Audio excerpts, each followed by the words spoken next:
자, 이번 시간부터는 여러분들이 스벨트를 어떻게 사용할 수 있는지 비교적 큰 그림을 그릴 수 있도록 중요하면서도 기본적인 내용들을 살펴보려고 합니다. 본격적이고 자세한 내용은 여기서는 좀 생략을 하고요. 각각의 파트에서 다루려고 하니까 현재 1단계 시작하기 파트는 가볍게 보시는 것을 추천하고, 그래서 스벨트가 이런 거구나 라고 이해를 하시면 충분한 시간이 될 겁니다. 그래서 가볍게 진행하는 시간이니까 별도의 코딩 환경을 구성하지 않고 스벨트 홈페이지에서 제공하는 레플에서 간단하게 진행해 보도록 하겠습니다. 그리고 지난 시간에도 말씀드렸지만 레플이 제대로 동작하지 않으시는 분들이 간혹 있을 수도 있으니까 그런 분들은 VS 코드에서 스벨트 템플릿을 설치하고 진행해 주시면 되겠습니다. 자, 그러면 스벨트 홈페이지에 레플로 이동을 해 보겠습니다. 자, 레플로 이동을 해서 첫째 시간에는 선언적 렌더링에 대해서 살펴볼게요. 자, 일단 app.svelte 파일이 있고 여기에 스크립트 태그와 h1 태그가 있는 것을 볼 수가 있죠. 자, 여기서 스크립트 태그에 보시면은 name이라는 변수가 있고 이 변수에 world라는 문자 데이터가 할당되어져 있습니다. 자, 그래서 여러분들이 스크립트 부분에서 어떤 특정한 데이터를 이 변수로 정의를 했다면 그 변수를 HTML 구조에서 사용을 할 수가 있겠고, 이렇게 중괄호를 열고 닫고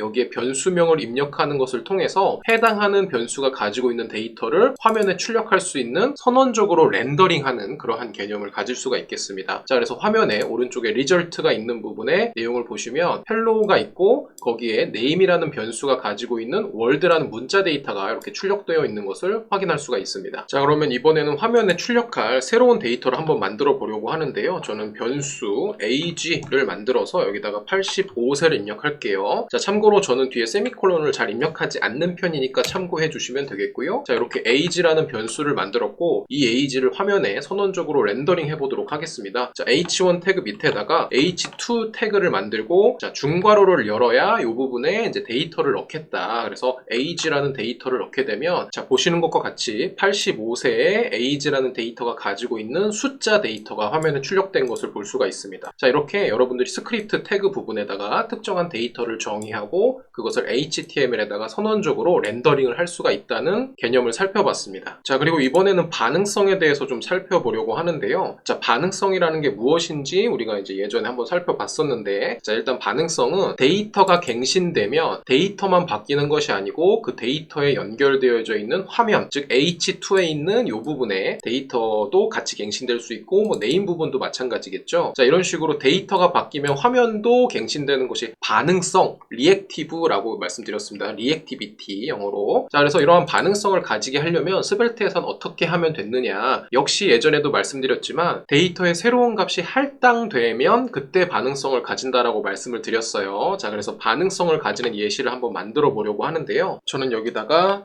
setTimeout을 작성해 보도록 하겠습니다. 자, 그래서 3초 뒤에 실행되는 내용을 넣을 건데요. 자, 일단 name은 헤로피로 갱신해주고 age는 36세로 바꿔볼게요. 자, 3초가 지나는 걸 보세요. 자, 3초가 지나면 이렇게 헤로피로 36세로 데이터가 변경되면 화면도 같이 바뀌는 예시를 한번 살펴보셨습니다. 자, 그래서 이렇게 데이터에 어떤 특정한 값을 할당하는 표현식이 있으면 그 부분에서 반응성을 가질 수 있다는 것을 살펴보셨습니다. 자, 그리고 또 다른 반응성도 한번 만들어 볼게요. 자, 이번엔 setTimeout을 좀 지워주고, 자, 여기다가 함수를 하나 만들어서 이름은 assign이라고 지어보도록 하겠습니다. 그리고 name과 age를 이렇게 할당하는 식을 만들 텐데, 자, 이렇게 넣어보고요. age라는 함수가 있고 이 함수 안에서 name과 age를 새로운 값으로 할당하고 있기는 하지만 이 age가 언제 실행되는지는 사실 명시가 되어져 있지 않죠. 자, 이러면 반응성을 가지지 못합니다. 이 스벨트는 이 코드를 보고서 어디서 실질적으로 이 값이 할당되는지를 판단하기 때문에 이 assign이라는 함수가 실행되지 않으면 실제로는 값이 할당될 상황이 전혀 없다는 것을 의미하잖아요. 자, 그렇기 때문에 자, h2 태그 밑에다가 제가 버튼을 만들어서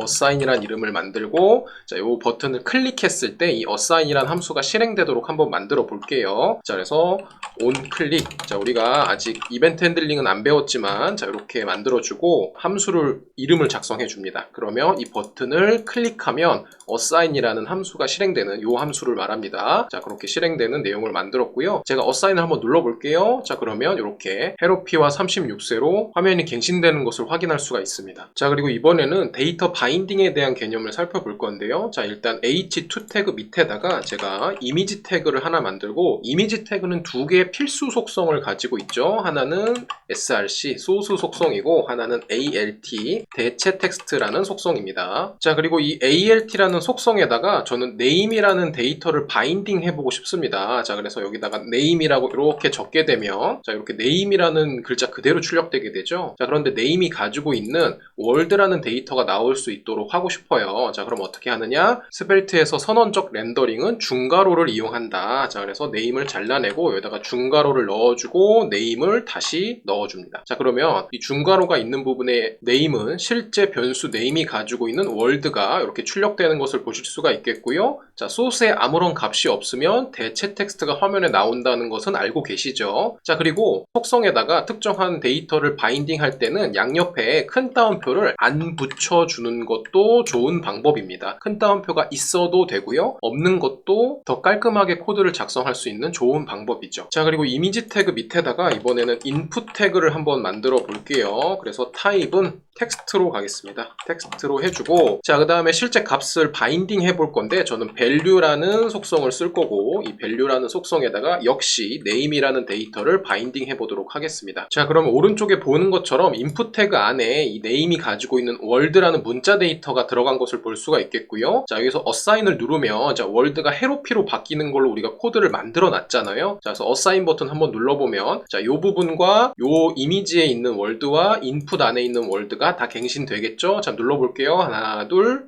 자, 그러면 자, 이 부분과 이미지와 인풋에 있는 모든 글자가 헤로피로 바뀐 것을 볼 수가 있죠. 자, 그리고 이번에는 헤로피라는 인풋 안에 있는 글자를 제가 이렇게 다른 글자로 타자를 쳐보면 다른 헤로피 부분의 내용은 바뀌지가 않습니다. 자, 왜 그러냐면 자, 이 인풋 태그에 연결되어져 있는 이 name이라는 변수는 단방향 바인딩이 되어져 있는 거예요. 그래서 데이터를 바인딩한다, 연결한다가 이제 기본적인 개념인데, 데이터가 들어가는 방향이 이 name이라는 변수에서 이 인풋에 밸류 값으로 한 방향으로, 한쪽 방향으로만 데이터가 들어가기 때문에 단방향 바인딩이라고 얘기를 합니다. 인풋 태그에서 값을 고쳐도 이 name이라는 변수에는 별다른 영향을 미치고 있지 않습니다. 자, 그런데 자, 이쪽에 있는 데이터가 이 인풋에도 영향을 미치고, 인풋에서 수정한 값도 이 name이라는 변수에 영향을 미칠 수 있는 양쪽 방향으로 데이터를 바인딩하는 양방향 데이터 바인딩을 한번 살펴볼 건데요. 자, 일단 저는 큰 따옴표가 좀 거슬려서 이렇게 좀 지워주도록 하고요.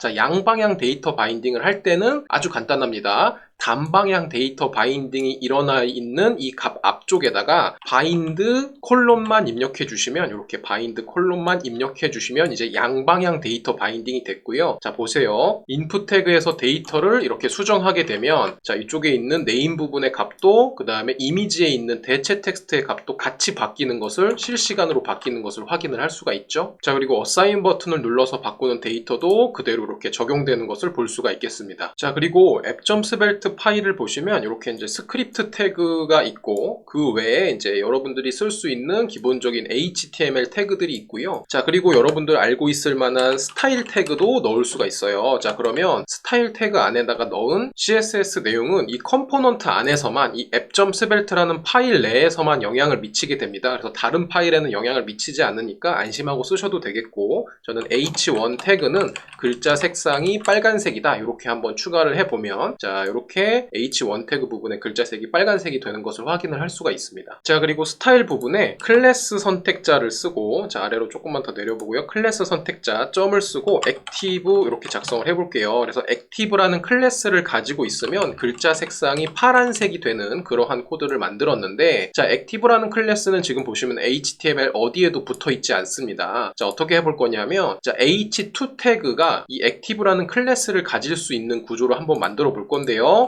자, h2 태그에다가 클래스는 액티브라고 한번 입력을 해볼게요. 자, 그러면 h2 태그가 이제 파란색이 된 것을 확인을 하실 수가 있겠죠. 자, 그런데 우리가 이제 클래스 부분에 있는 액티브도 좀 동적으로 들어갔다가 나왔다가 할 수 있는 구조였으면 좋겠습니다. 자, 그래서 저는 어떻게 해볼 거냐면, 자, 여기다가 이제 스크립트의 표현식을 한번 써볼 거예요. 그러면은 뭐가 들어간다? 중괄호가 들어간다. 자, 근데 액티브는 지울 거고, 자, 양쪽에 따옴표도 다 지워보도록 할게요. 중괄호만 남겨주고요. 자, 여기서 age라는 값이 85보다 작은 경우에만 이 글자색이 파란색이 되도록 한번 작업을 해보겠습니다. 그래서 85보다 작으면 액티브라는 문자를 추가하고, 그렇지 않으면 빈 내용을 넣겠다라고 이렇게 이제 표현식을 넣고요. 자, 요거는 사막 연산자죠. 그래서 요 값이 맞으면 액티브라는 문자 데이터가 들어가고, 이 값이 틀리면 빈 문자가 들어가는 구조죠. 자, 그래서 지금은 이 age 값이 85기 때문에 클래스가 비어있는 구조인데요. 제가 이제 assign을 눌러서 36으로 이렇게 36으로 할당하고 있으니까 36으로 바꿔보면 36이 되면서 글자 색상이 파란색이 되는 그러한 구조를 가질 수가 있습니다. 자, 그래서 스벨트에서는 이런 다양한 중괄호를 이용하는 선언적 렌더링을 사용할 수 있다에 대해서 살펴보셨습니다.